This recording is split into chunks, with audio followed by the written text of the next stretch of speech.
Um, I do want to talk about something that's tragic that happened in our community. And I actually read about it on your Facebook page. So I wanted to give you an opportunity to talk about that. For those who don't know, Zoella Zoey Rose Martinez was a 20-year-old transgender woman, a woman who happens to be trans, who was brutally murdered in our community here. Her body was found here in Seattle, although the murder itself may have happened somewhere else. And we actually have Hannah Sanders, contributing writer to the Seattle Gay News, who will talk about that case and about a court hearing tomorrow and answer any questions you might have about that. But let me go ahead and bring up a picture so folks can get to know who we're talking about here.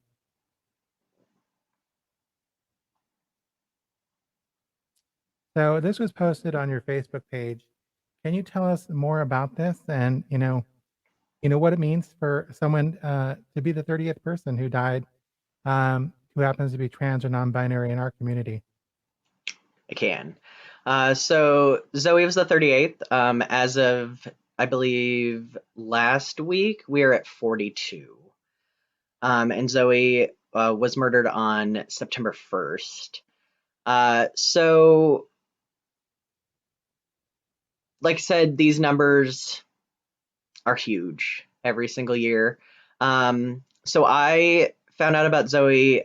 We have several people close to me that were friends with Zoe's family. And I started getting news reports pretty early on, and Zoe's family had not listed her as trans in any of the news reports and had very specifically asked that they not, which often happens.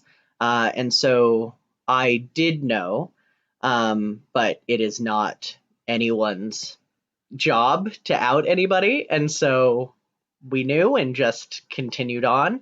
And then her killer had been arrested. And so I continued to get sort of talked to by members that were like, hey, are we going to do anything about this? And I was like, what do you want me to do? Like, I don't know. Then I heard that the family wanted to know about TDOR. And so eventually I reached out to the family and was like, hey, I wanted to offer our support. We're really happy that he was arrested. Would you like help getting her on the list, because we have connections to the HRC and I keep long lists, or like the correct list. There's always a lot of discrepancies due to dead naming and things like that. For those that don't know, oftentimes the media will dead name trans individuals, so it's really hard for people to keep lists. And so oftentimes our lists don't always match up. And so at the end, right before TDOR, we all compared lists so that we get correct numbers. And those of us who have connections with HRC will often send them to HRC so that the lists are correct. So I reached out to Zoe's family and offered my support and asked if they wanted Zoe to be added to this list and if they wanted to be involved in any way. And they said yes, that they had always, loved and honored their daughter and her transition. And it sort of went from there. They gave me permission to write the post that now just about everyone has seen. And that's, basically it. I have tried my best to keep anyone away from the family that shouldn't be contacting them. As we all know, there becomes trolls and negative comments, and we luckily haven't seen a lot of that. I Most people have found me, which I'm really happy that the family has been blocked a lot from that. I posted it, and then also DAPS posted it, and so and Diversity Alliance of the Puget Sound, we go by DAPS because it's a very long name. So we both posted it on the pages, and it's been shared tens of thousands of times. And what was really sad is that a lot of her friends did not know because there had only been the couple news articles. And since then, HRC and them and other other big news articles have been written. Um, and so the goal really is to honor Zoe and to honor this family um, in the best way we can, and to let them know that there's a community for them and for their daughter, and to make sure that she's honored in a way uh, that everyone else has been. Um, and I think that they deserve this versus the worst day of her life being the last thing. Sorry, the last thing that they see is these awful articles that are written about their daughter. Mm-hmm. And so it became this thing that seemed really important for us to write, are these articles where her parents get to talk about how amazing she was versus these awful things about what happened about her. So it was really important for us to change the narrative. Um, Absolutely. so that's what we're trying to do. Thank you so much, Oliver, for doing what you're doing, for being a support for this family. I obviously had seen the news reports. I didn't know she was transgender. And then, you know, I was asked to look into this, and I finally read the court documents for myself. And when I say it's brutal and tragic, um, those words don't even possibly begin to describe what happened to Zoe. As you mentioned, Zoe is a human being, and like any other transgender American, she deserved to be respected. And we live in a society and a culture, unfortunately, that um, our lives are being used as by politicians um, who are using us to get reelected, to get votes, and it's so disgusting what's happening not only in transgender youth sports, but when it comes to bathrooms, when it comes to just living our lives in our in communities, and things like that breed violence. We don't know if that's exactly what happened in this case. To actually discuss the details of what happened, I have asked Hannah Sanders to dig in to these court documents and to share what she knows. I'm going to bring her in now. And then, Oliver, I'm going to bring you back after we're done talking to her, okay? Perfect.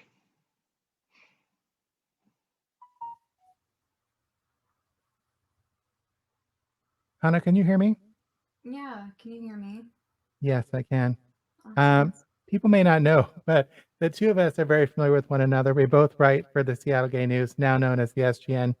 And honestly, for those who don't know, Hannah's like just an amazing talent. And I look forward to reading anything you write, Thank every you, single day. Renee. Likewise. Thank you so much. Um, Now, you have the unenviable task of digging through these court documents to sort of laying out for us, moment by moment, the details of her last moments. And it is brutal and it is disgusting. And honestly, if you have small children watching, I would recommend strongly that maybe you ask them to leave their room, or that you're there to answer the questions and to be a support to them, because the things we're going to talk about are deeply disturbing. So go ahead, Hannah, maybe talk about sort of what happened from beginning to end, and then we can get into details about what happens next. Yeah, as you mentioned, it is very brutal in terms of what happened. It looks like Zoella, she, on August 31st, she tried to meet up with a male because she believed that he stole $1,000 from her and she wanted that money back.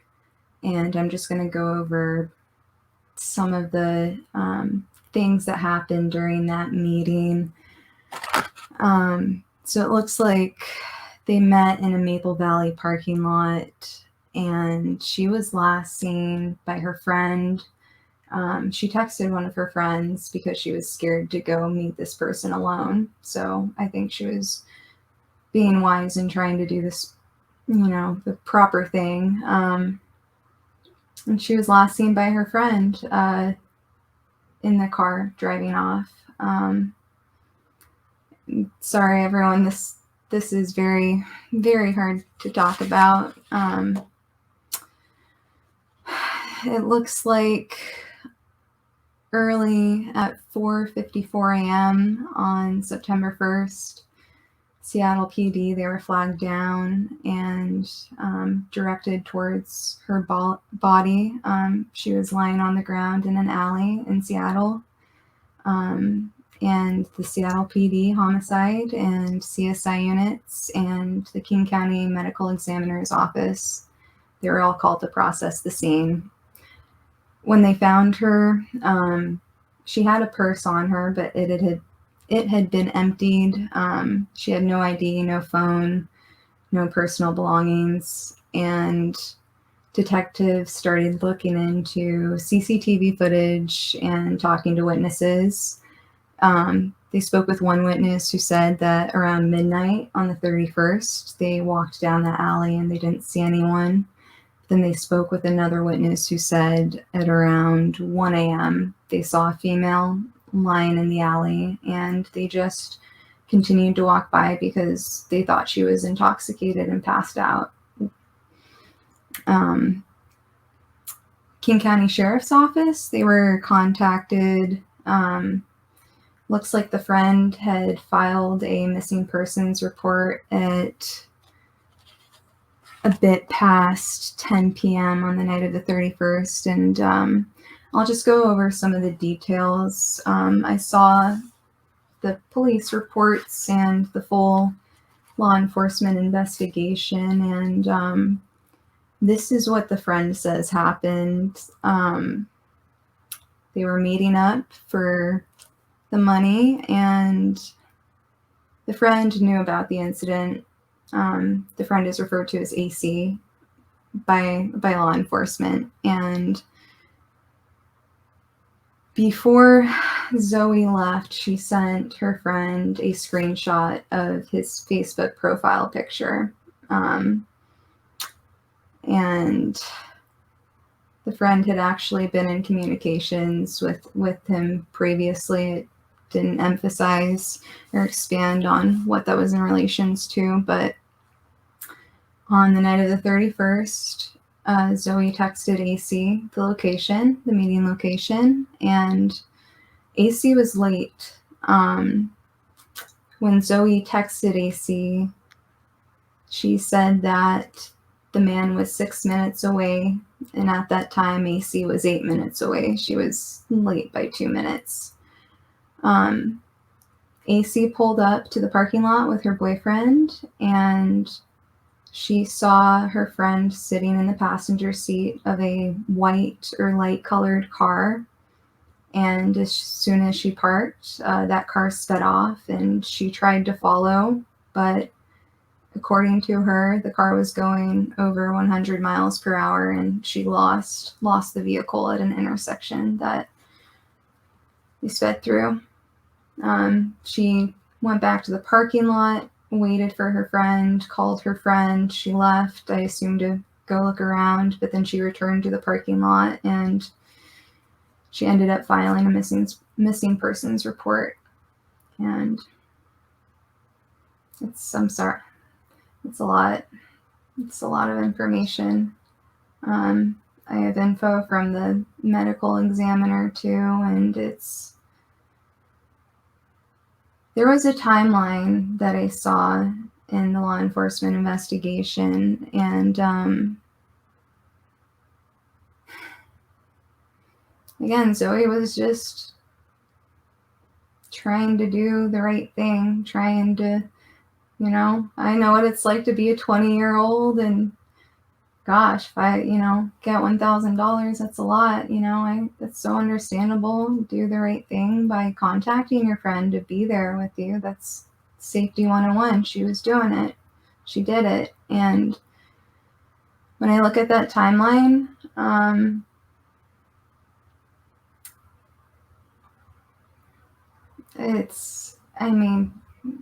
Renee, I think I messaged you earlier about this. It was 23 seconds between the time Zoey was shot in the passenger seat of the car in the parking lot, and then her friend arrived, and that car instantly drove off. 23 seconds between the shooting and the arrival of her friend.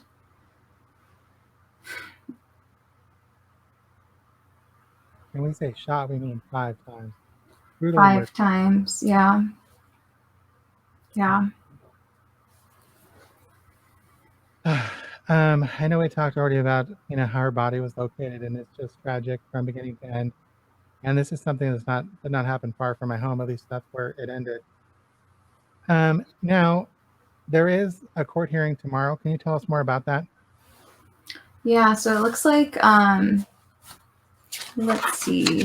The defendant was on the run for about a month after everyone was trying to locate him, and the U.S. Marshals got involved. Found him in an apartment in Renton. They tried to call him out, and he was hiding under a bed.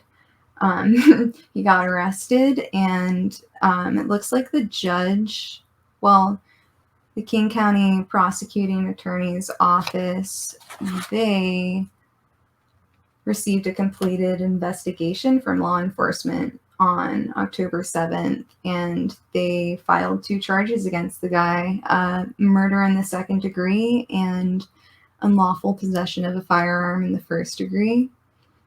And it looks like they asked the judge to set his bail to $5 million, which is an extremely high amount, and that's because of the threat he poses to society and because his likelihood of just not showing up. And his arraignment hearing is tomorrow morning, so we'll see what happens then.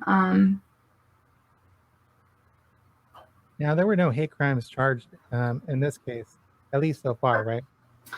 As far as we know, no. I believe it was all about Zoe trying to get her money back. I didn't see anything about that in any of the documents. Now, of course, there's more details to come out in the future as this court case moves forward through the court system. That is maybe what the extent of their relationship was before she had this fraud committed against her. You know, this is a hard issue to talk about, especially as a trans woman, because so easily something like this could have happened to me, um, you know, or any trans woman, honestly, in Seattle. Now, this had to do with fraud. It didn't have to do with maybe her gender identity, and we don't know if this individual who committed this brutal murder, allegedly, He knew. does have he has a long history of juvenile felony charges as well as adult felony charges. So I'm wondering if after all the robberies and stolen vehicles and break-ins, I caught up with him, and I'm not sure, but he does have a pretty shady past. I mean, back to 2013, he's my age, 24 years old. God, I was a baby back then, and I truly do wonder if there was hate specifically because she was a trans woman, or because it had just, all of his crimes had spiraled over almost a decade now. It's a lot to digest. That's for sure. What are your thoughts, Renee? Well, my thoughts are, as a transgender woman, that I'm going to hold those that belittle me and my community accountable. So if you're a conservative lawmaker and you're using the lives of transgender youth, the lives of transgender individuals to get reelected, to get votes, or to move your political career forward, shame on you. Because honestly, when you put out that kind of message that these people are less than, people get the message that it's okay to murder, to brutalize transgender individuals. And we see it time after time after time. Oliver just mentioned there's 40 plus people now who are dead this year alone, transgender and non-binary individuals, due to violence. We're not saying all of those were because they were trans, but if you look at the statistics, Black, Indigenous people of color especially are the most at risk for brutal murders and violence, And if you're going to use us as a political football, shame on you. Shame on you. Now, we don't know if that has anything to do with this murder. But, that's my thoughts. And I'm just tired of reading about one more murder in my, in this nation. And of course, this murder, hits particularly hard because this is in my community, and her body was found in an alleyway just a mile from me. You know, so I don't want to get emotional, but this is an important topic, and I want to bring Oliver back in because um, we need to figure out what we're going to do next. You know what I mean? We have the court case, as you mentioned, it's moving forward. There's a hearing tomorrow. Charges have been filed, but maybe how can the community, get involved? What can they do to make sure that justice is served in this case? Now, he's alleged of these crimes. As you mentioned, he has a long history, a long rap sheet of committing violent acts, um, including as a juvenile. And the facts of this case, I obviously have read the court documents. You've read the court documents. You've obviously looked into this more than I have.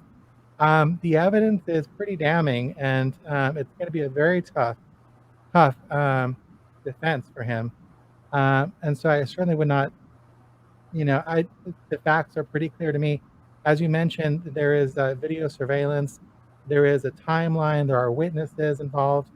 This is going to be very, very hard, including, cell technology, and pinging his cell phone or her cell phone. So Right.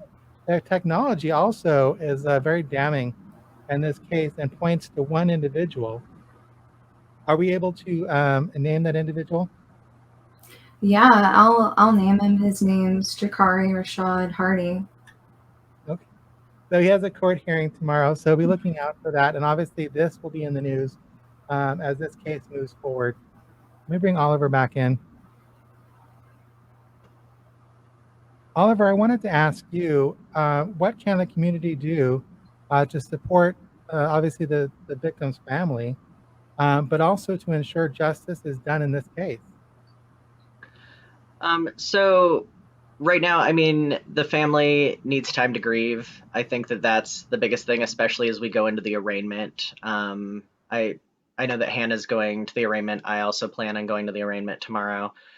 I think that it's important to allow space and time as this continues, but also making sure that we are continuing to vote for these things and making sure that you're voting for you're voting locally for stuff that has to do with like prosecution and trans rights are really important as things like this happens.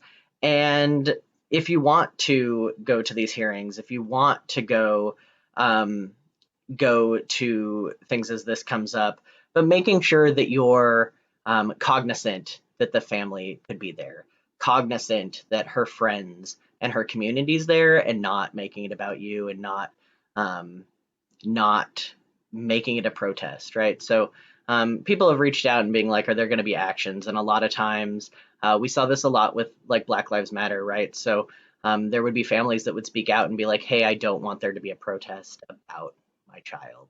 And people wouldn't listen. So there are times and places for this. We've lost a lot of people in this community.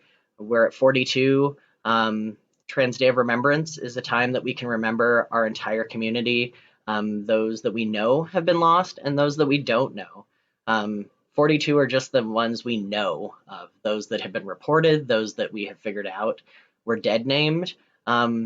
Use that time to reflect on those that were lost. Go to a local Trans Day of Remembrance. Honor those people. Honor Zoe. If you know someone that knew her, support that person.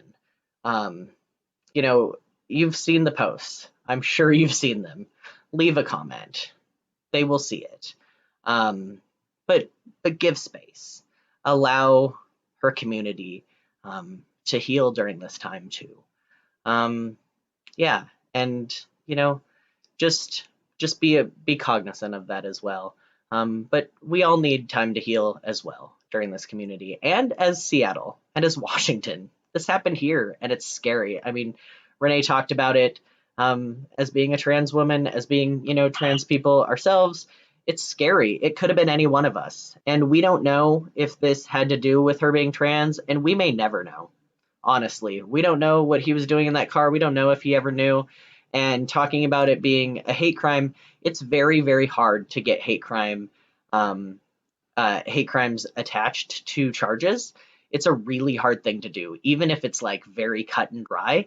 It's sort of the same thing with like things that have to do with like police shootings and stuff. It's the same thing. We've seen these things on like videos, right? And you're like, no, it's very clear. Yeah, but it's not sometimes. Like legislation is really hard, and that's why I say like vote, right? So we need to make sure that these things, we're always pounding the pavement for these things, because it really falls to the DA and what they think they can prove. And what happened in that car, there wasn't someone recording that. There's no camera in there, more than likely, right? We don't know what those last words were, so we may never know.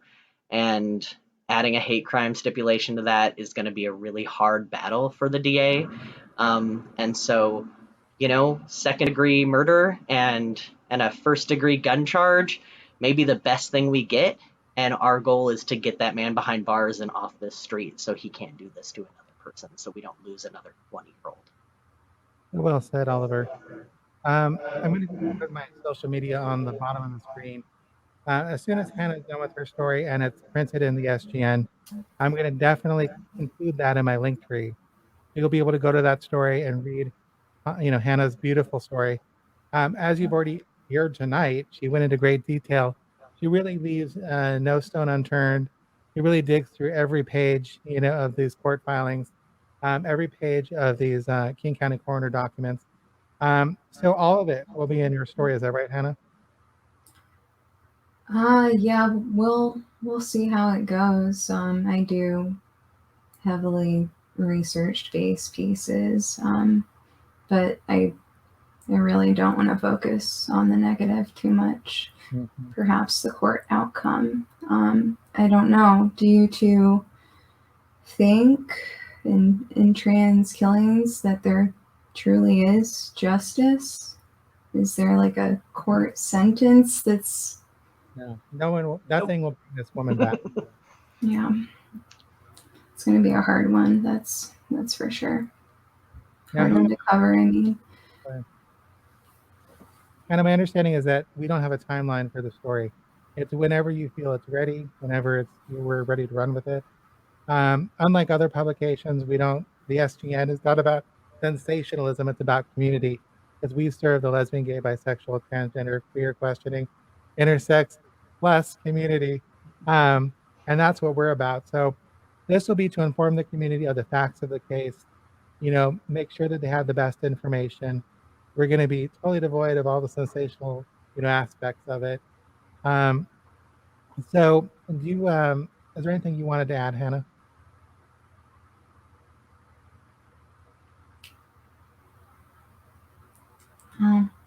no, I mean, this leaves me pretty speechless. I'm happy to be covering it, but I wish it never happened.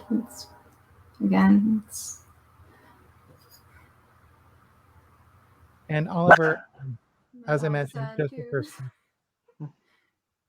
it is very sad. Oliver, like I mentioned with Hannah, I'm going to link tree and put her story in my link tree when it's published. I don't know when that will be.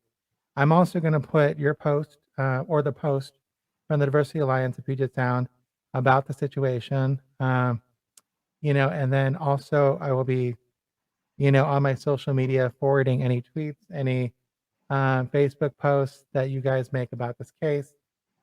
The goal here is to make sure the community is informed. And that's what, we hope to do tonight, is to just let people know that a tragedy has occurred in our community, that tragedy being a transgender individual, and that, justice, needs to be served. And that, we will continue to bring you the facts and messages from the family as this case moves forward. And until, there's a ruling in this case. Now, let me see if there's any questions in the comments. We do have a great mod who's been posting in our Twitch, the link tree who's been posting the Diversity Alliance of Puget Sound's information. Thank you so much. And yeah, as you mentioned, the story will be posted at sgn.org. And once again, the email for Oliver is Diversity Alliance. Oh, sorry, the website is diversityalliance@pugetsound.org. Thank you both for joining me. Thank you for having me. Yeah, thank you. So at this point, it's so hard to talk about anything else. It's just such a tragic situation. I don't even know where to begin. So just to lighten the mood, I want to talk a little bit about, some fun things. As you know, I'm a huge fan of